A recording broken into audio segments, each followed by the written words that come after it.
বানে ধোৱা উৰুষা প্ৰজাতি। আই, শাৰদীয় পূজা পদূলি পাইছে।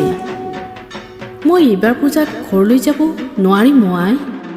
তই দুখ নকৰিবি।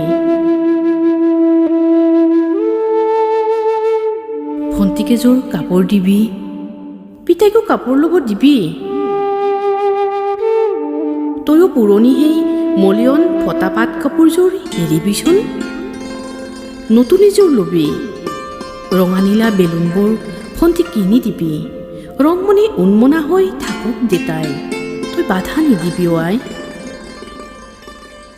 গধূলি পূজাত আৰতি দিবি, সেৱা ল'বি, আশীৰ্বাদ দিবি আই। আটায়ে দুৰ্গা গোসাঁনীৰ সেৱা ল'বি। মইহে যাব নোৱাৰিম আই। মনৰ চাহ পোহৰবোৰ হেৰুৱাইছো।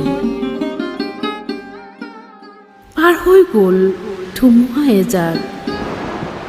বাৰিষাৰ বানৰ ধুৱে ভাঙি থৈ গ'ল মোৰ উৰুষা প্ৰজাতি।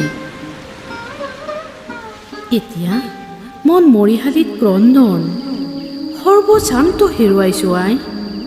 ভোক পিপাচাত যা গৈ সীমাহীন অসহায় বোধ আৰু হতাশাই আৱৰিছে চৌপাশ।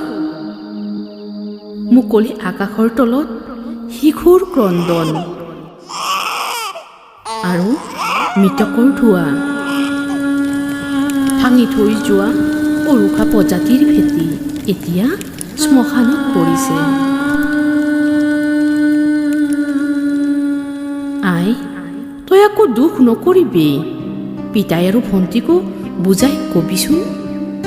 পূজাৰ দিনা তই আকৌ নাকান্দিবি। তই দুখ নকৰিবি আই, তই দুখ নকৰিবি।